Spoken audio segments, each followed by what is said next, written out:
नमस्कार दोस्तों। हमसे बहुत सारे लोग मैसेज करके कॉल करके पूछते हैं कि सर क्या घर बनाने में कॉलम और बीम में 10 mm का सरिया इस्तेमाल कर सकते हैं क्या। तो इस चीज़ को लेकर के मैं बहुत जगह तो जवाब दिया हूं, लेकिन जो है अभी भी जो है ग्रामीण क्षेत्र में 10 mm का सरिया इस्तेमाल करके ही कॉलम और बीम में घर बनाया जा रहा है। आप लोग देखे ही होंगे, अगर आप ग्रामीण क्षेत्र में हैं तो वहां पे देखे ही होंगे। तो अब सवाल ये उठता है, क्या ये सही है या गलत है। हम आपको जो एज पर IS कोड हम लोग का जो होता है 456 के अनुसार क्या कहता है, उस पे बारे में वो हम आपको दिखाएंगे। और अगर आप 10 mm का सरिया इस्तेमाल करते हैं, मतलब उपयोग करते हैं, तो भाई आपके बिल्डिंग जो घर में क्या सही है या गलत है, सब कुछ डिटेल में। तो वीडियो में बने रहिए।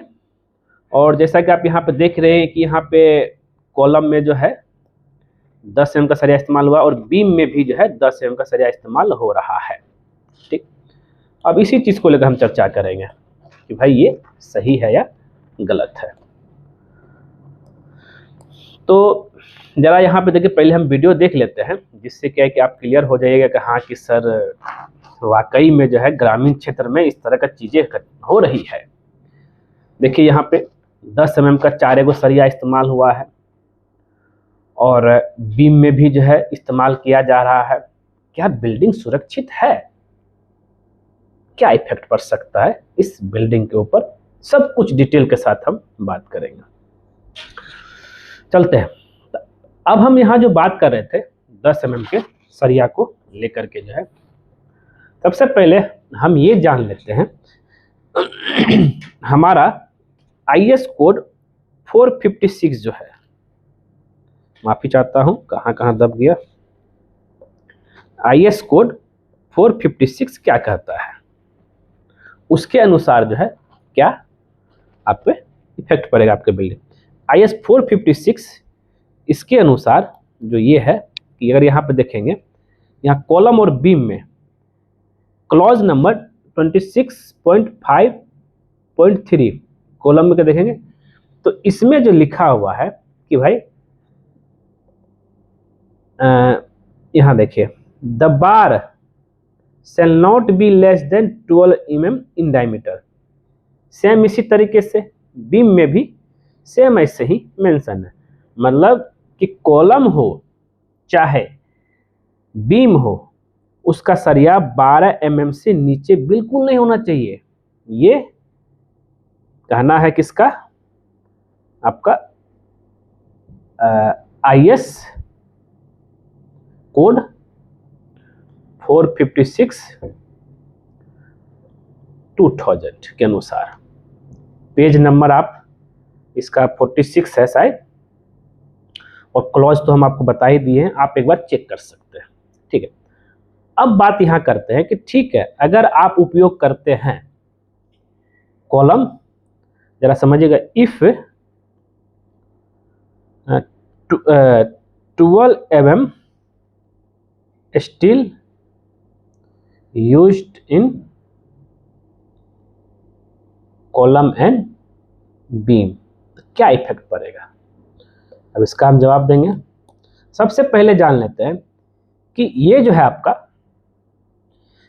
अगर यूज करते हैं तो इनसफिशिएंट स्ट्रेंथ आएगा आपका बिल्डिंग का। वो क्यों? क्योंकि अगर हम बात करें यहाँ पे ब्रिक हो, जैसे ये ब्रिक की बात करते हैं,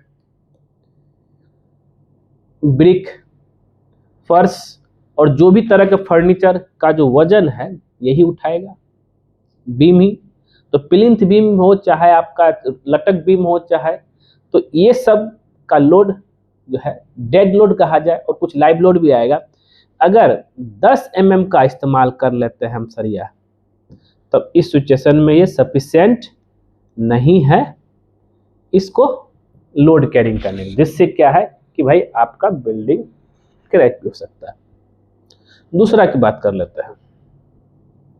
दूसरा प्रॉब्लम क्या होगा कि भाई, प्रॉब्लम तो नहीं कहा जाए, इसका जो है मेन रीजन कोड के अनुसार, तो कोड मैंने आपको लिखा IS 456 2000, इसके अनुसार जो है आपको मिनिमम रेनफोर्समेंट जो यूज करना है कॉलम चाहे बीम में,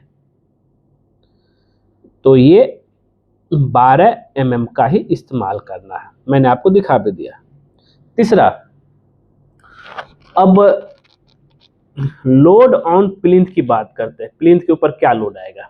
अगर मान लिया जाए, एक तो प्लिंथ के ऊपर आपका ब्रिक का जितना भी लोड है वो आया, फ्लोर का लोड आया, और कुछ जो फर्नीचर का लोड आया, और इससे क्या है कि भाई 10 mm का सरिया सफिशिएंट नहीं है उस लोड को कैरी करने के लिए। इससे क्या होगा, और इसमें जो है कम से कम 12 mm का सरिया इस्तेमाल होना है, नहीं तो फिर बिल्डिंग में क्रैक आ सकती है, बीम में क्रैक, प्लिंथ बीम। चौथा है स्ट्रक्चर फेल्यूर रिस्क। अगर आप जो है 10 mm का सरिया इस्तेमाल करते हैं, ऑब्वियस ही है कि भाई कॉलम और बीम में क्रैक डेवलप होगा, और ये समय से पहले ही जो है आपका ये बिल्डिंग मतलब ड्यूरेबिलिटी कम हो जाएगा। अगर कभी कभी तो ऐसा होता है कि पूरा ढांचा जो है, स्ट्रक्चर पूरा ढह जाता है। इसलिए कभी भी जो है रिक्वेस्ट यही है आपसे कि कभी भी आप अपना बिल्डिंग में जो है 10 mm का सरिया इस्तेमाल मत कीजिएगा, खास करके कॉलम और बीम में, और हमेशा जो है 12 mm का सरिया इस्तेमाल करना है। हुआ क्लियर दोस्तों? उम्मीद करते हैं ये वीडियो आपको ज़रूर पसंद आया होगा, और पसंद आए ज़रूर इसको जो है लाइक कीजिए, शेयर कीजिए, कमेंट कीजिए।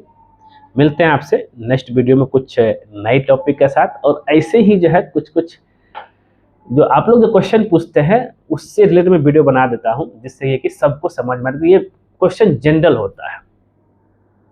और वीडियो को लाइक कीजिए, शेयर कीजिए, कमेंट कीजिए, जैसा आपको लगा है तो कुछ सही से में दे सकते हैं, और खास करके हमारे चैनलवा को सब्सक्राइब कर दीजिए, क्योंकि जैसे आप हमारे चैनल सब्सक्राइब करेंगे उसके बगल में बेल आइकन बन जाएगा, उसको क्लिक कर दीजिएगा। उससे बेनिफिट बस होता है, जब जब सिविल इंजीनियरिंग डिपार्टमेंट को नया वीडियो आपके लेके आएगा, सबसे पहले आपको नोटिफिकेशन में दिखेगा। वीडियो देखने के लिए धन्यवाद दोस्तों।